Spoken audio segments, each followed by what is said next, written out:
Hi guys, IPL 2026 అయితే ఇంకొక just 2 వీక్స్లో అయితే స్టార్ట్ అవబోతుంది అనమాట. అండ్ ఈ ఐపీఎల్ అయితే ప్రత్యేకత ఏంటంటే కొంతమంది ఎమర్జింగ్ స్టార్స్ అయితే ఉన్నారు.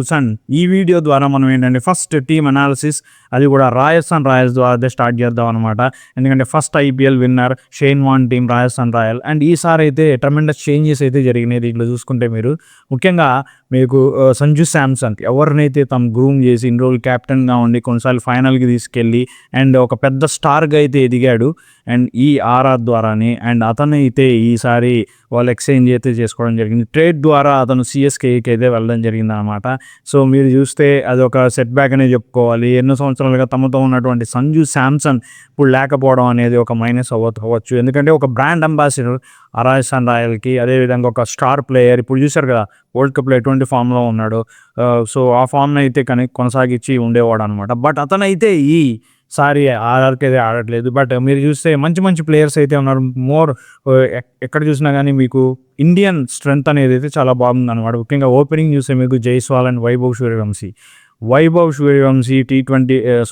అండర్-19 వరల్డ్ కప్లో ఎంతో విధ్వంసం సృష్టించాడు మీకు తెలిసిందే అనమాట. అండ్ అదేవిధంగా డొమెస్టిక్ టోర్నమెంట్స్లో కూడా అతను తక్కువ బాల్స్లోనే ఎక్కువ రన్స్ కూడా స్కోర్ చేస్తూ 6లు 4తో చాలా మంచి ఫామ్లో అయితే ఉన్నాడు.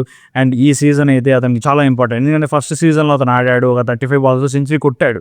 బట్ ఇప్పుడు ఎలా పర్ఫామ్ చేస్తాడు, ఎందుకంటే కొంచెం మెచ్యూర్ అయ్యాడు అతను. అదేవిధంగా మంచి డొమెస్టిక్ అండ్ ఇంటర్నేషనల్ మ్యాచెస్ అయితే ఆడి కొంచెం ఎక్స్పీరియన్స్ అయితే వచ్చింది.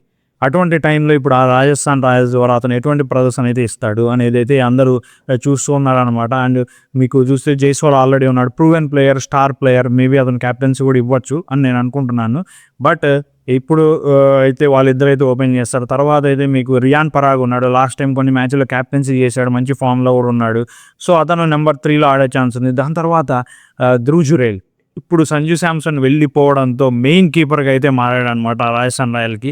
సో వాళ్ళు ఇతన్ని 14 crores అయితే రిటైన్ చేసుకున్నారు కాబట్టి అతని మీద ఒక రెస్పాన్సిబిలిటీ అయితే ఉంది బ్యాట్స్మెన్గా. అదేవిధంగా మీకు ఏంటంటే మంచి కీపర్గా కూడా అతను తన ఫామ్ని నిరూపించుకోవాలి, ప్రూవ్ చేసుకోవాలన్నమాట.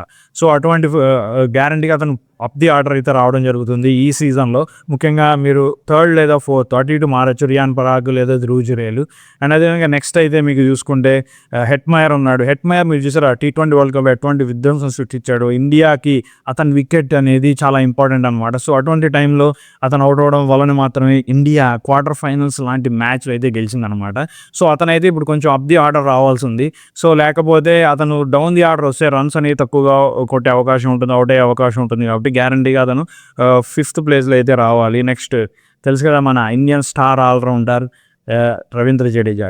ట్రేడ్ ద్వారా అతనైతే ఆర్ఆర్కి రావడం జరిగింది సిఎస్కే నుంచి. తన IPL journey, professional cricketing journey అనేది రాజస్థాన్ రాయల్స్ నుంచి అయితే స్టార్ట్ చేశాడు 2008లో. అప్పుడు షేన్ వాన్ అతని టాలెంట్ని గుర్తించి ఈ టీంలోకి అయితే తీసుకొచ్చాడు. సో అటువంటి రవీంద్ర జడేజా మరొకసారి ఈ ట్రేడ్ ద్వారా ఇటు రాజస్థాన్ రాయల్స్ అయితే వచ్చాడు సిఎస్కే నుంచి. అదేవిధంగా నెక్స్ట్ శామ్ కరణ్ కూడా ఒక మంచి ఆల్రౌండర్. T20 వరల్డ్ కప్లో బాగానే ప్రదర్శన ఇచ్చాడు. అంతకుముందు చాలా ఇయర్స్గా ఇంగ్లాండ్కి ఆడుతూనే ఉన్నాడు, ఐపీఎల్లో కూడా చాలా మ్యాచెస్ ఆడాడు.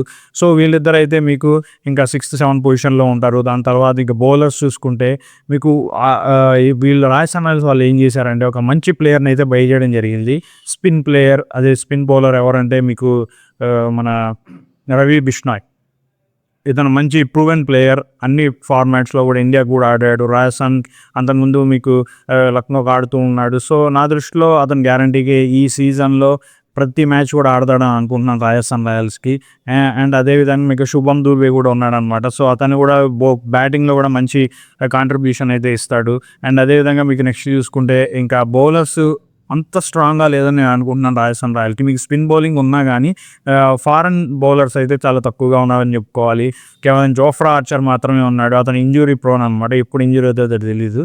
సో అతను కూడా టీంలో ఉంటాడు. సో నాండ్రీ బర్గర్ కూడా ఉన్నాడనమాట. సో అటువంటి మంచి ప్లేయర్ కూడా ఉన్నాడు. సో బట్ వీళ్ళందరూ చూసుకుంటే మీకు ఇంజురీ అయితే వాళ్ళకి రీప్లేస్మెంట్ ఏంటి అనేది ఒక మైనస్ పాయింట్ అనమాట రాజస్థాన్ రాయల్కి.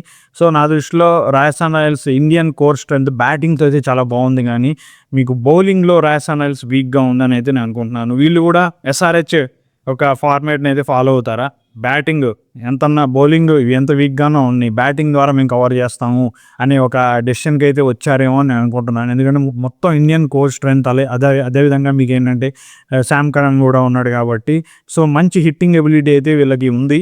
బట్ వాళ్ళలో ఎవరన్నా అవుట్ అయితే ఎవరు బ్యాకప్ అనేది చాలా తక్కువగా ఉందని నేను అనుకుంటున్నాను. సో చూడాలి మరి ఈ సంవత్సరం ఎటువంటి పర్ఫార్మెన్స్ ఏదైతే సంజు శాంసన్ మెయిన్గా వెళ్ళిపోయాడు, సో అలా వాళ్ళ బ్రాండ్ వాల్యూ అయితే కొంచెం తగ్గిందేమో అనుకోవచ్చు అనమాట. బట్ మీకు అదే బ్రాండ్ వాల్యూని రీప్లేస్మెంట్గా మీకు సూర్యవంశీని అయితే తీసుకొచ్చారు. సో సూర్యవంశీ కూడా ఈ మధ్యకాలంలో మంచిగా ఎదుగుతున్నాడు. సో అతనికి కూడా మంచి ఇమేజ్ అయితే వచ్చింది. ఈసారి కనుక గ్యారంటీగా తక్కువ బాల్స్లో ఎక్కువ రన్స్ కొడితే ప్రతి మ్యాచ్లోనూ కూడా రాజస్థాన్ రాయల్స్ సంజు శాంసన్ రీప్లేస్మెంట్ చేసినట్టే అని మనం అనుకోవచ్చు. ఓవరాల్గా చూస్తే బ్యాటింగ్ స్ట్రాంగ్గా ఉంది, మిడిల్ ఆర్డర్ కూడా స్ట్రాంగ్గా ఉంది, బట్ బౌలింగ్ అనేది కొంచెం వీక్గా ఉందని అయితే నేను అనుకుంటున్నాను. జోఫ్రా ఆర్చర్ని మీకు T20 వరల్డ్ కప్లో ఎలా రన్స్ ఇచ్చాడో తెలిసింది, ఎట్లా కొట్టాడో కూడా తెలిసిందే అనమాట. సో ఓవరాల్గా batting strong, bowling week and middle order కూడా చాలా బాగుంది. రవీంద్ర జడేజా, శ్యామ్ కరణ్ ఇటువంటి ప్లేయర్స్, హిట్మయర్. సో మంచి స్కోర్స్ అయితే చేసే ఛాన్స్ ఉందన్నమాట. మీకు ఈవెన్ కోచ్ని కూడా రాహుల్ ద్రావిడ్ని నేను కోచింగ్ చేయనని చెప్పడం వల్ల సంగక్కర్ అయితే బాధ్యతలు తీసుకోవడం జరిగింది. అంతకుముందు already head of the director of the క్రికెట్గా ఉన్నాడు, బట్ ఈసారి మెయిన్ కోచ్గా అయితే ఉంటున్నాడు అనమాట సంగక్కర. సో చూడాలి ఎట్లా పర్ఫామ్ చేస్తారనేది, ఎందుకంటే అందరూ యంగ్ పీపుల్ అండ్ అదేవిధంగా ఇండియన్ స్ట్రెంత్ ఉన్న టీం అనమాట ఇది. ఎప్పుడైనా వీళ్ళు చూస్తే కనుక వీళ్ళు మంచి మంచి ప్లేయర్స్ని, ఎమర్జింగ్ ప్లేయర్స్ని అయితే వీళ్ళు బై చేసి వాళ్ళని ఒక స్టార్స్కి అయితే తీర్చిదిద్దుతారు. సో అదేవిధంగా రవీంద్ర జడేజా కానీ, మీకు సంజు శాంసన్ కానీ, సో ధ్రువ్ జురేల్ కానీ, నెక్స్ట్ వచ్చేసి ఇప్పుడు వైభవ్ సూర్యవంశీ, యశస్వి జైస్వాల్, సో వీళ్ళందరూ కూడా రాజస్థాన్ రాయల్స్ నుంచి రావడం జరిగింది. Most interesting team. So but bowling అయితే వీక్గా ఉందని నేను అనుకుంటున్నాను.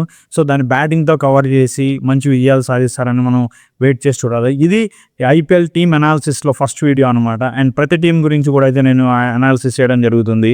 అండ్ మీరు కనుక నా ఛానల్ ఫస్ట్ టైం సబ్స్క్రైబ్ చేసుకోండి మరిన్ని టీమ్ అనాలిసిస్ వీడియోల కోసం. Thank you so much. Good bye.